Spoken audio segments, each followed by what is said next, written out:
it seemed like I was like at school or at college in another city. And my father had this big black Tesla. I'm talking about it. Whatever the biggest one they make, that's the one he had. Big, shiny black Tesla. And I had it down there. And I realized that everyone was looking around and they were impressed by it. And I had to use it it was my dad's, and I had to use it to move. To bring all my, like the semester was over. It was time for me to bring all my stuff and leave school. So, all of a sudden, but my dad wasn't there to help me. Like, I had all this stuff to move, and all I had was, the vehicle. So, and not only that, I had to drive it. I don't know what was wrong, but for some reason, I had to drive from the back seat. I had to drive from behind the driver's seat. I couldn't see down right in front of me. The turns were tight, and it was terrible. And my dad wasn't there to help me. Then suddenly the Tesla turns into a huge truck. It turns into a semi-tractor trailer, an 18-wheeler, 53 feet long. And I have like this whole, probably like an apartment of furniture to move. And I'm like, I knew it was no even sense in me calling my dad because he was just going to be too busy. It's like, I sent you the money. Make it work. I wasn't even sure, would he send me money to pay someone to help me move my stuff, but I couldn't move my stuff. And then I was like, I can't drive this truck. I don't have a license to drive this truck. I don't know how to drive this truck. I can't drive this truck. And I was like, and it was just like, everything was just wrong. What am I going to do? And I had this huge responsibility to move all my stuff out, no help, in this truck I can't use. So it was like there was another one of me that was in the truck.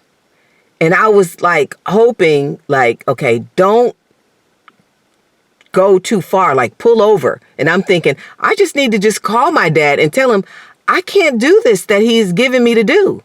I can't do it. There's no way I can do it. I don't know how to drive this truck. If I get stopped driving this truck, the only thing I can do is like kill somebody from driving this truck. So when I woke up, I thought about it. And I'm like, Lord, what does that mean? So on one personal level, it has a meaning. But then I thought and I said, what does this really mean? What do I do? I said, God, what this means to me, the way I'm going to take this is to know when you cannot do something. And to know that when you're in a situation where you are completely helpless, you cannot do the task that's in front of you. You just can't do it. It can't be done. To know that God is not like my natural father. My natural father might tell me, well, I have meetings all day and I'd love to come and help you, but, I just can't. Or, my new wife wants this, that, and the other. And, she's just not down with me doing all this stuff for you. I might hear that stuff from my natural father. But he's not my last resort. He's not my final option. we get to the place where we forget about our real daddy.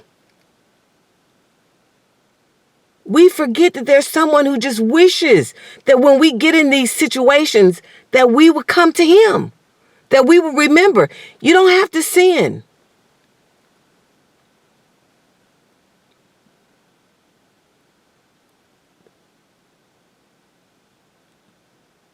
Women who, they have a kid or two and they out stripping, talking about I'm trying to feed my kids. You were in that big truck that you can't drive. And instead of you just getting in it and doing something reckless, you could just remember God is there for us. I can say, wait, stop, hold everything.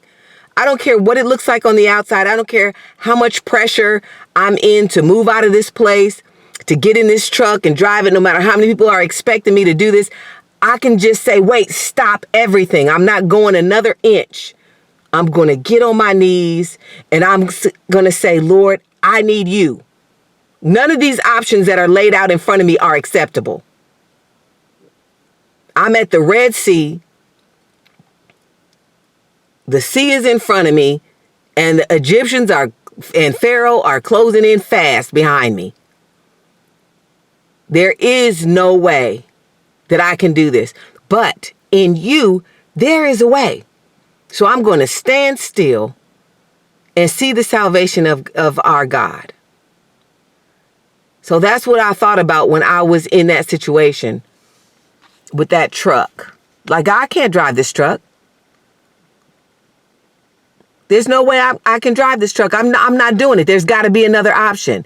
And you're my option. I don't see what you're going to do. I don't know what you're going to do, but I'm going to stand here and I'm going to look to you. I have run out of options. I am past all of my capabilities,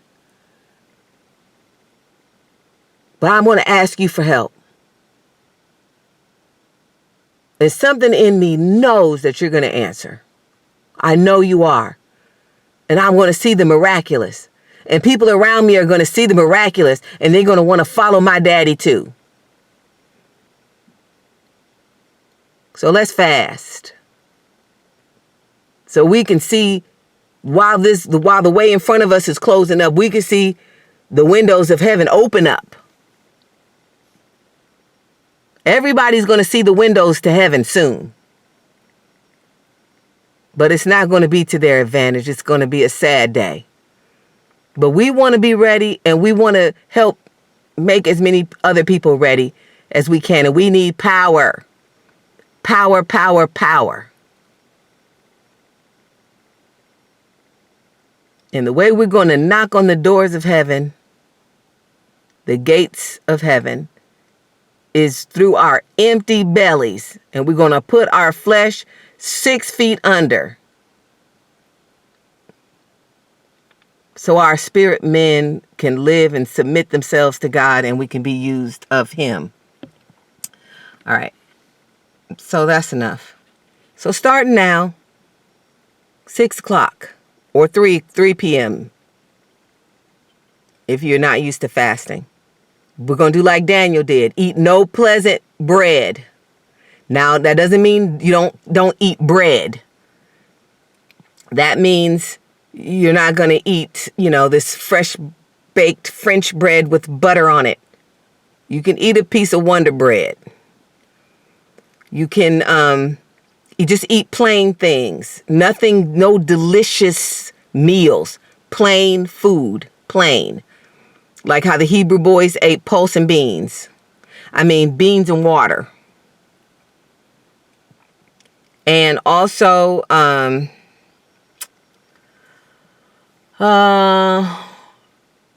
no flesh, no meat.